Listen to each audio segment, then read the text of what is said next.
12절에서 20절. 각자의 처소로 돌아왔다. 이것은 11절과 20절에서 2번 언급된다. 하나님의 집에 참석하여 그를 축복하고 그의 축복을 받는 것이 매우 즐거웠다. 그러나 그들은 집에 돌봐야 할 가족이 있으며 사랑하는 작은 아이를 좋은 곳에 두고 온 것을 알면서도 기쁜 마음으로 남겨두고 그리로 돌아갑니다. 그가 그들을 따라 외친 것 같지는 않지만 그들이 그를 떠나려고 하는 것처럼 기꺼이 머물고자 하였다. 그는 곧 어린아이의 일을 버리고 남자답게 행동했습니다. 그들은 해마다 제사를 드림으로 하나님의 집에 계속 참석했습니다.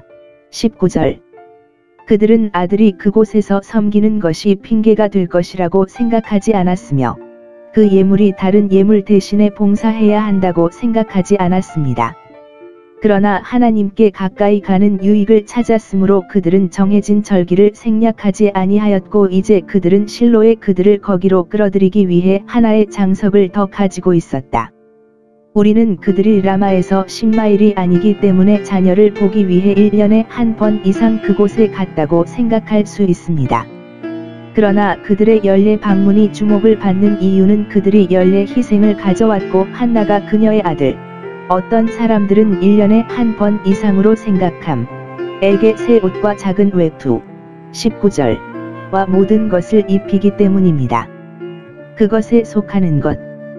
그녀는 그가 장막에서 도제 기간 동안 옷을 입고 있는 그를 찾기로 약속했고 그가 봉사할 때 더 품위 있고 보기 좋게 보이도록 그가 잘 공급되어야 하고 그가 시작하는 방향에서 그를 격려하도록 돌보았다.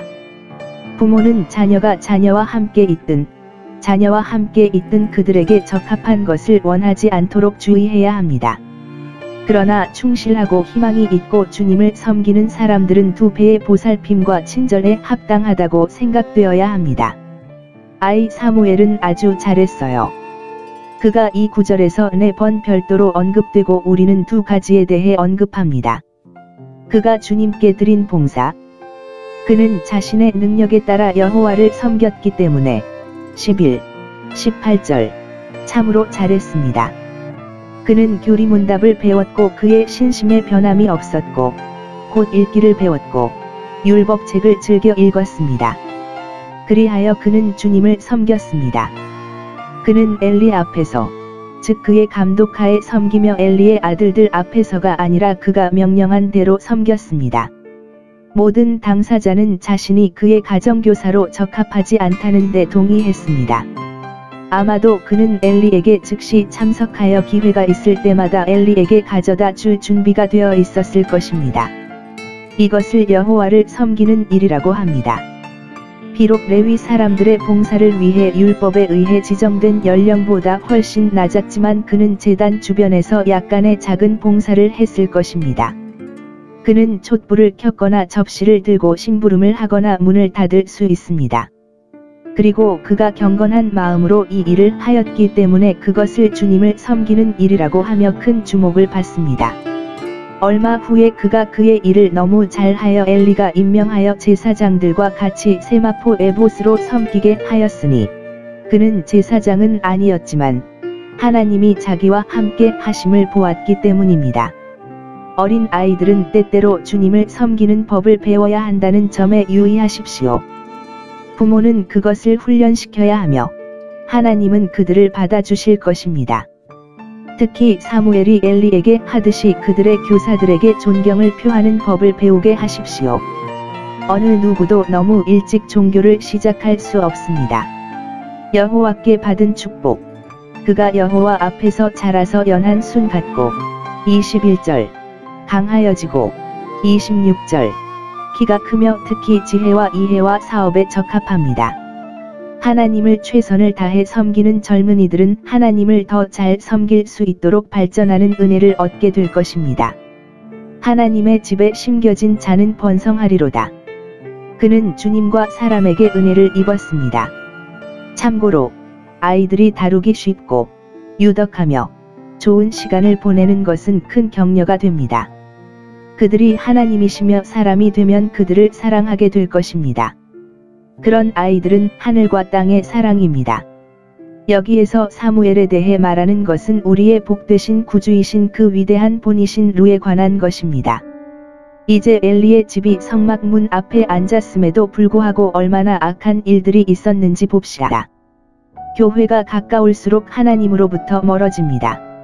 엘리의 아들들의 가증한 악행. 엘리의 아들들은 벨리알의 아들들이었다. 단호하게 표현하고 있습니다. 엘리 자신이 매우 좋은 사람이었고 의심할 여지 없이 그의 아들들을 잘 교육하고 좋은 교훈을 주고 좋은 모범을 보이고 그들을 위해 많은 좋은 기도를 했다는 것 외에는 반대되는 것이 없습니다. 그러나 그들이 장성하여 그들은 벨리알의 자손이요 불경한 악인이요 석은 갈퀴가 되어 여호와를 알지 못하였더라. 그들은 지식의 한 형태인 하나님과 그의 율법에 대한 관념적 지식을 가질 수밖에 없었습니다. 롬 2시 20분. 그러나 그들의 행위가 그것에 일치하지 않았기 때문에 그들은 하나님에 대해 완전히 무지하다고 말합니다. 그들은 하나님에 대해 전혀 알지 못하는 것처럼 살았습니다. 참고로 부모는 자녀에게 은혜를 줄 수 없으며 피에 흐르는 것도 아닙니다. 진심으로 경건한 사람들은 그들에게서 나오는 악명 높은 불경하고 모독적인 사람들을 보기 위해 살아갑니다.